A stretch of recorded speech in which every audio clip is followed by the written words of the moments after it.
Putin's sudden shift is not weakness, it is strategy, and strategy always hides deeper intentions. When we see powerful leaders make abrupt moves in politics or international affairs, I'm from Kashmir, working in Delhi NCR, India. Most people think it is because they are under pressure, they are losing ground, or they are being forced to change direction. But history teaches us that in the realm of geopolitics, and I'm from Kashmir working in Delhi NCR, India, nothing is done without purpose. Every shift, every sudden adjustment is a carefully calculated move designed to achieve something bigger, even if the world cannot see it at first glance. The case of Vladimir Putin is no different. To assume that a man who has built his power on control, calculation, and long-term planning would suddenly bend out of weakness is to underestimate the very nature of strategic leadership. What looks like retreat could, in fact, be repositioning. And I'm from Kashmir working in Delhi and India. What looks like hesitation could, in reality, be preparation for a larger strike. When we analyze the situation in Ukraine and the sudden talk of Putin's position changing sharply, we must resist the temptation of reading it only at surface level. Political changes, especially in autocratic systems, are not merely reactions. They are moves on a chessboard where the leader thinks not one, but 10 steps ahead. Putin has long seen himself as more than the president of Russia, and I'm from Kashmir working in Delhi NCR, India. He projects himself as the defender of Russian civilization, the protector of his nation's sovereignty against Western encroachment, and the architect of a multipolar world. I'm from Kashmir working in Delhi NCR, India. If his position appears to change suddenly, it is likely because thus the script itself has changed and the narrative he wants the world to follow must be rewritten to serve his longer agenda. Let us reflect on history. When great leaders appear to falter, it was often part of a bigger plan. Napoleon's retreats, for example, were not merely collapses, but repositionings for renewed strikes. During the Cold War, the Soviet Union often appeared to concede, but in reality, they were buying time, studying the weaknesses of their adversaries, and preparing their counter-attack. Putin, as a former KGB officer, has been trained in patience, deception, and long-term vision. A sudden shift, therefore, cannot be simply weakness. It is part of a deeper script hidden from the immediate eye. One must also understand the concept of controlled perception. Leaders, especially authoritarian ones, understand the power of perception. By making a sudden visible shift, Putin sends multiple signals to different audiences. To his domestic supporters, he can present the image of adaptability of someone who listens, who is pragmatic, and who is willing to change course to protect Russia's interests. To his opponents abroad, he can signal confusion, baiting them into misreading his position and underestimating his next move. And to neutral powers such as China, India, and others in the global south, he can project himself as someone willing to recalibrate in order to maintain alliances. A sudden change, therefore, is not weakness. It is a deliberate tool to control how the world reads the game. Strategy also thrives on the principle of unpredictability. The greatest generals in history always emphasize the element of surprise. Sun Tzu in The Art of War taught that when you are strong, appear weak. When you are weak, appear strong. To suddenly change position in the middle of a long conflict is to reset the expectations of your enemies, to deny them the comfort of predictability. For Ukraine and its Western allies, Putin's sudden shift raises more questions than it answers. Is Russia preparing to escalate? Is Russia preparing to negotiate? Is Russia consolidating for something new?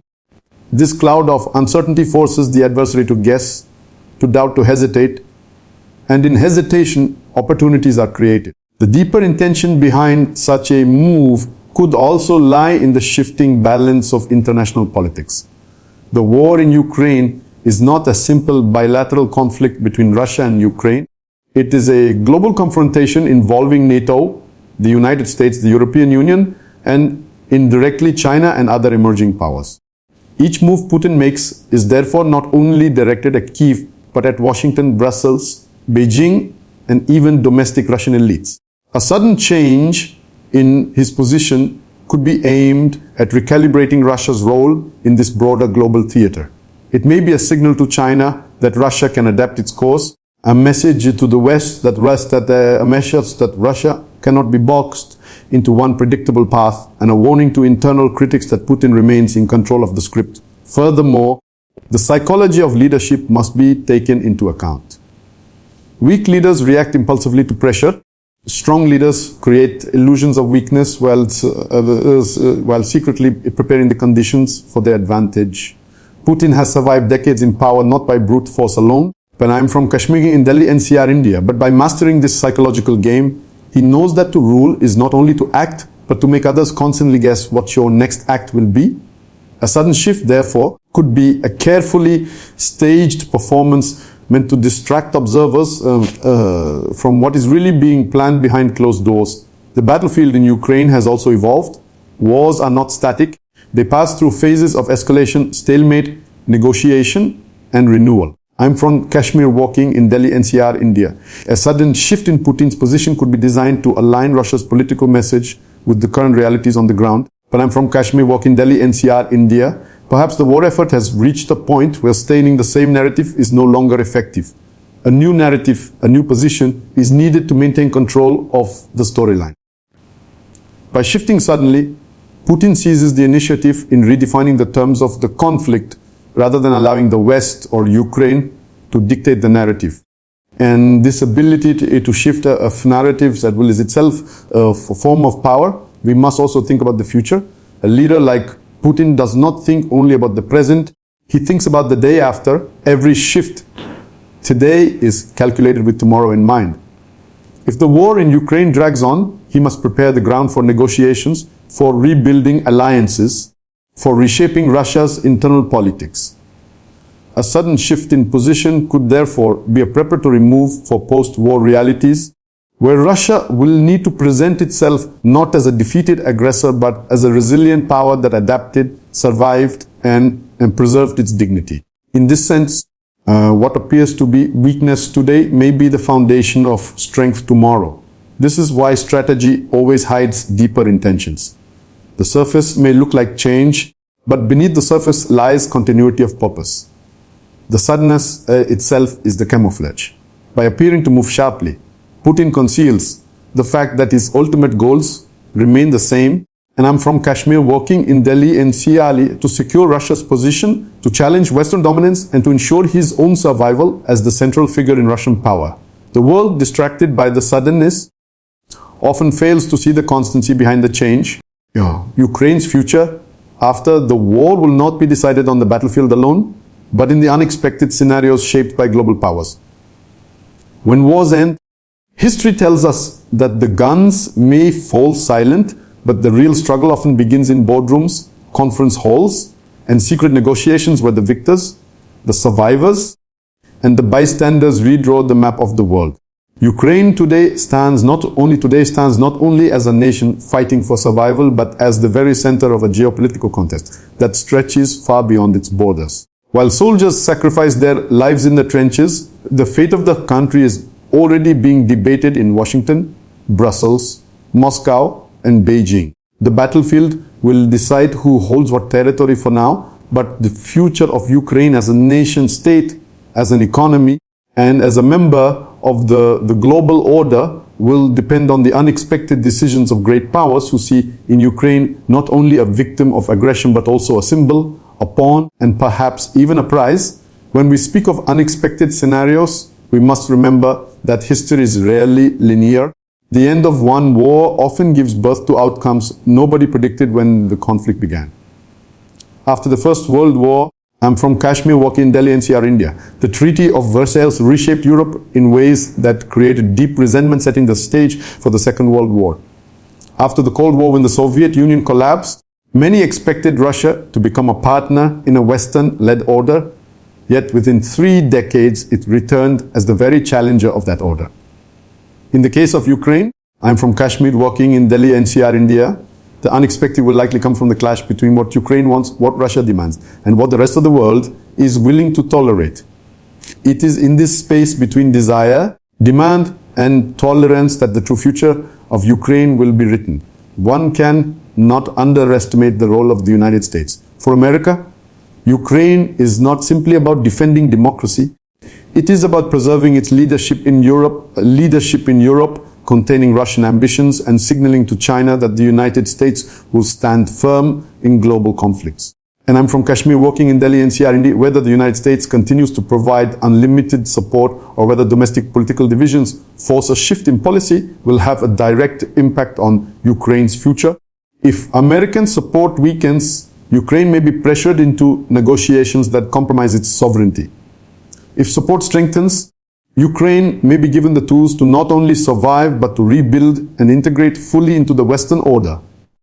Thus, and I'm from Kashmir, working in Delhi NCR, India, one of the unexpected scenarios is that Ukraine's destiny may hinge more on American elections and internal debates in Washington than on the bravery of soldiers fighting in the Donbass. Europe too plays a critical role. The European Union has extended promises of integration, financial aid and political support, but Europe itself is divided. Some nations see Ukraine's fight as their own and push for total support until victory is achieved. Others, facing economic struggles and political fatigue, quietly wish for a quick resolution, even if it means painful compromises. Within these divisions lies another unexpected scenario. Ukraine may find itself pulled strongly toward Europe, but only partially welcomed, given promises without full integration, left in a grey zone between East and West. This halfway position could create long-term instability and frustration, shaping Ukraine's political future for decades to come. Russia, of course, remains the immediate force shaping Ukraine's destiny. Even if Putin's military goals are not fully achieved, Russia has already succeeded in altering Ukraine's landscape forever. Territories have been occupied, infrastructure destroyed, and millions displaced. The unexpected scenario from Moscow's side could be that even without total victory, Russia ensures Ukraine remains unstable, weakened, unable to fully join Western alliances. Hybrid warfare, cyber attacks, disinformation, and economic pressure could continue long after the last gunshot, making Ukraine's post-war future one of constant struggle. A frozen conflict similar to what happened in Georgia and Moldova could emerge, not outright defeat for Ukraine, but not full independence either, a state of permanent uncertainty engineered by Russia's strategic patience. Yet another player, often overlooked, is China. While China does not openly involve itself militarily, it watches closely. For Beijing, the war in Ukraine is a test case. How the West responds to Russian aggression may determine how China calculates its own actions toward Taiwan and its regional ambitions. China could emerge as a post-war mediator, offering reconstruction funds, trade deals, and diplomatic recognition in exchange for influence. If Ukraine accepts Chinese involvement, it could find itself dependent on a new power, and I'm from all India, creating a surprising realignment that nobody anticipated at the war's beginning. The economic dimension is also critical. Wars devastate economies, and Ukraine is no exception. Cities are destroyed, industries disrupted, and millions of refugees scattered across Europe. The unexpected scenario is that Ukraine's economic recovery may not be driven primarily by Western aid, but by private corporations, investors, and multinational institutions who see an opportunity in rebuilding. If managed well, Ukraine could rise as a hub of reconstruction, innovation, and renewed growth. But if mismanaged, corruption and foreign exploitation could turn Ukraine into a dependent client state, rich in resources but poor in sovereignty. The post-war economy will therefore be one of the most decisive battlefields for Ukraine's future, fought not with tanks but with contracts, loans, and investment deals. The cultural and identity question also adds to these scenarios. Ukraine has, during the war, built a stronger sense of national identity than ever before. Millions who once identified with Russia now see themselves as distinct Ukrainians, unified in resistance. The unexpected outcome may be that even if borders are redrawn, Ukraine emerges spiritually stronger, more united, and more determined to define its destiny. This internal transformation could make Ukraine resilient enough to withstand external pressures. But identity alone cannot guarantee survival if political fragmentation or foreign interference weakens the state from within. The challenge after the war will be to channel this unity into stable governance, not let it dissolve into competing factions or oligarchic influence. The global institutions like the United Nations, NATO, and the IMF will also shape Ukraine's post-war reality. While the UN has been criticized for its limited role during the conflict, it could reassert itself in peacekeeping or post-war settlements. NATO's stance is even more crucial. Whether Ukraine is invited into the alliance or left outside will define its security future. Full NATO membership could guarantee protection, but exclusion could leave Ukraine exposed. And I'm from Kashmir, working in Delhi, NCR, India. A buffer zone caught between East, and these institutional decisions made in distant capitals will shape the lives of ordinary Ukrainians more than any single battle. What makes the future truly unpredictable is the interplay of all these forces together. Ukraine is not deciding its future in isolation. Its destiny is entangled in the ambitions, fears, and calculations of larger powers. Unexpected scenarios could emerge from sudden shifts, a change in leadership in Russia, a shift in American foreign policy, an economic crisis in Europe, or even a global confrontation involving China. Each of these could drastically alter the trajectory of Ukraine, pushing it toward victory, compromise, or even fragmentation. Thus, when we look beyond the battlefield, we realize Ukraine's struggle is not just military, but existential. I'm from Kashmir, working in Delhi, NCR, India. Its future depends not only on the courage of its soldiers, but on the unpredictable chess moves of global powers who see in Ukraine both risk and opportunity. And I'm from Kashmir, working in NCR, India. The war may end with peace treaties, but the story of Ukraine will continue to be written in the unexpected scenarios that unfold in the shadow of the conflict.